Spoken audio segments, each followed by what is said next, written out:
Hey, sports fans, Coach Nick here, and welcome to BBallBreakdown's podcast. I am happy to have Tas Melas on with us from the starters on NBA TV to talk the NBA. So, Tas, thank you for coming on the show. I hope that everything has been going well in your NBA world today. It's been a great year, hasn't it? I mean, forget about today. It's been a pretty great year. We heard some great LaMarcus news the last 24 hours or so. And I feel, I was getting on LaMarcus there for one sec. I feel like people are already sort of down that we've had a lot of injuries recently. I think it's been a fairly good year for injuries. And yeah, Brandon Jennings going down really, really stinks. But I think all in all, it's way better than it was last year. Oh, absolutely. And the funny thing about Brandon Jennings is that, I'm pretty brutal on certain point guards, those that will be not named here. And that's not even count for Conley, by the way. But and I love Conley. But Brandon Jennings was one of those poster childs for like a coach that doesn't like the way this point guard plays. And I got to tell you, since Josh Smith was cut, it's completely changed. And I said this the other day on Twitter. I said it's almost never that a player in midseason completely 180s my feelings toward him. But that was what Jennings was doing. It's pretty cool, and it just shows you what kind of coach Stan Van Gundy is, to be getting that much, not just out of Jennings, but simply one guy is cut, and I mean the offense is just a nice free-flowing offense where everybody knows their roles, and there is like a really clear-cut pecking order where there's the point guard is doing point guard things like he should be, and the big men are doing big men things like they should be, and all of a sudden, Kyle Singler and Jonas Jerebko are working off the ball nicely.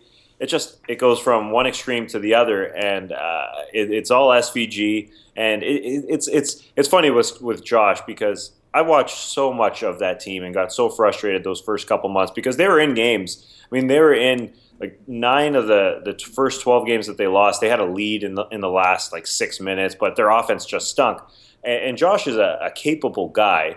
It's just when the ball is touching his hands every single possession at the high post or wherever, he just can't make good decisions. And now where he's already so far down in the pecking order with the Rockets, things are running pretty smoothly there. It's just you can't run an offense through him. And I don't know if Stan Van didn't have the capability of putting him, on the bench or, forcing him to sort of just hang out like he's doing with the Rockets and just sort of playing off the ball. But, either way, Detroit looks like a totally different team.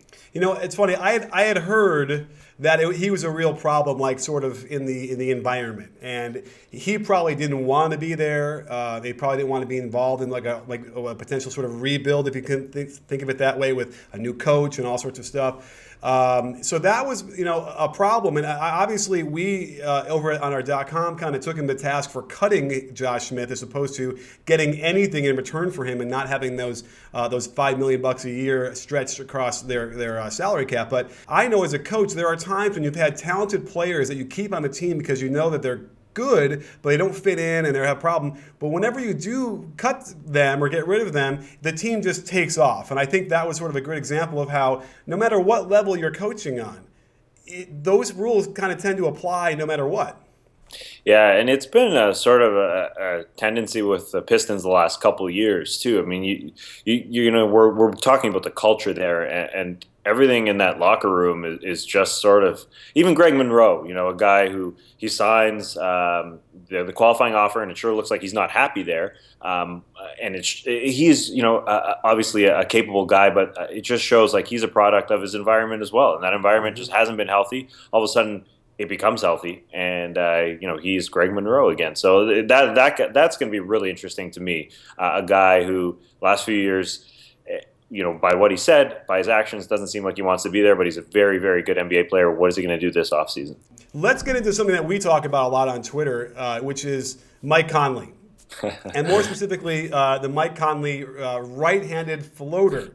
Yeah. Now, it's funny. I'm going to do an encore demo on Friday about the floater because I said, you know what? It's a viable shot. You should be able to shoot it. I want to make sure I have all the fundamentals. I'm going through everything. But when he shoots the off-handed floater, there's a visceral reaction to me. Now, explain to everybody else why. I suppose you wouldn't consider it an off-handed floater for him, right? Yeah, it's a strange thing to see the first few times. It just doesn't make sense, right? Why on earth would he do that? The fact is, it goes in. And I think you've crunched some numbers, and I think the fact is it's pretty similar to his left hand, which is strange. I don't know. Maybe he feels like he has sort of a better kind of elastic like mechanic in that arm that he doesn't have in his left arm. I don't know. I mean, it doesn't really logically make sense. But the fact is, it goes in. I'm a Sean Marion fan. I don't care about form. If the ball leaves your hand and it goes in, then frankly, I don't really care. Listen, I'm the first guy to tweet. When he makes it, I'll tweet saying that was in my face, and I'll usually mention you. But I don't know. There are so many times to me where a simple pull-up jump shot would have been a better, higher percentage shot than that quick sort of righty thing. But what's this notion? Are you buying this notion that like everyone insists that he's not really a lefty except for when he plays basketball? Yeah, I buy that. I mean, isn't LeBron the same scenario? I mean, he's left-handed in everything he does except Oh, really? Well, he writes left-handed. We're not sponsored by Snapple, by the way, but I'm drinking. What about Diet Snapple? Or Diet Snapple, that's right. I didn't know LeBron did that. Yeah, he does things with his left hand. I don't know if it's absolutely everything with his left hand. But I think I don't think people sort of understand the floater. Like, if you can hit it, you can hit it, and it's not. I don't think it's less effective than a jumper. Like, even though a jumper seems controlled, a little bit more controlled, I think if you have the touch, a 12-foot floater isn't a big deal whatsoever. Like, if you're head on, you also have the benefit of getting a little soft rim and backboard, and honestly, I think that's a shot that those guys practice a ton, and it's not even that they have to practice it. I think it comes natural, and I like it's one thing that I never even or squirm or anything when I see a guy put up a floater. I just think, oh, this guy's got the touch. Mm-hmm. It doesn't bother me whatsoever. And like you said, like the numbers from mid range, whether it's a floater or whether it's a pull up jumper, they're not overwhelmingly good. Like it doesn't league wide. Everybody. I mean, Steph Curry stunk at it for a really long time. This year he's peaked this year. He got better last year, but everywhere across the league, it's more about balance. I think it's less about the arms, the upper body. It's more just balance and finding sort of your base and just letting it go. And either way, I think if you're good and you got the touch, it's going in. Speaking of teams close to your heart, the Raptors continue to toil in quiet obscurity no matter what happens and how well they play. So give us some of your take on where they are. Oh, I'm not supposed to say that. I'm not supposed to say give us your take. As Grantland, a wonderful article just told us. But how about this? Are the Raptors for real? Are they legitimate? Ask me the tough question. Are they for real? I don't think they can come out of the East. I mean, they're knocking on the door, but I think they need a little bit of an easier way to get buckets. I sometimes just watching them. Kyle Lowry's had to do so much since DeMar DeRozan's been out, but even when DeMar comes back, those two guys just take a little too much burden upon their shoulders. To 15 seconds into a shot clock, Kyle Lowry says, "All right, screw it. I'm getting to the elbow. I'm making something happen," and he can. But I think it's just night in, night out. 4 games out of 7. I think it might just be a little bit too much to overcome.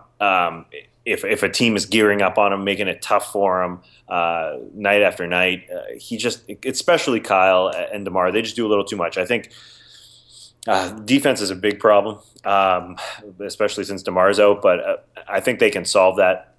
I think it just has to become a little bit easier on the offensive end, and I think the only guy who's really going to solve that is Jonas Valanciunas. What's funny is that my eye test also agrees with you as far as offensively. Those shots they have to take are really difficult a lot of the time. Do you know what their offensive rating is? It's high. It's really high, right? Yeah, it's third. Yeah. I was shocked. I just checked it out because I wasn't exactly sure. I thought it was like 10th or 11th. So there's another one of those examples of like process versus results, right? The process there is much more difficult than it seems, but they are knocking the buckets down. So I guess what you're saying is, and what I've always been arguing, is that third rating probably deals with going up against the bottom 20 defenses 2/3 of the time. Yeah, and the fact that in a playoff series, when you're scouted and you're so dependent on one type of play, you just have to carry too much. I think you'll just have to do it over and over again. And it feels like in crunch time, players or the opposing defenses know that Kyle Lowry is going to get into the lane, and he's sometimes kind of just bowling a china shop, gets into that lane, and he runs into a couple guys. And even though the offense is executing, it's I don't know. It seems like it would be tiring. If I was Kyle Lowry, it would be tiring and exhausting, and I don't know. As the playoff series go on and as the season goes on, I think it'll just be a little too much for him to handle. I can't thank you enough for coming on the show, and I encourage everybody who if they haven't seen the starters on NBA TV, to make sure to tune in as much as possible, and on the podcast and on Twitter. And again, it's been great to have you on, and let's do this again. Anytime, Nick. Have me back pre-playoffs. Let's break it down.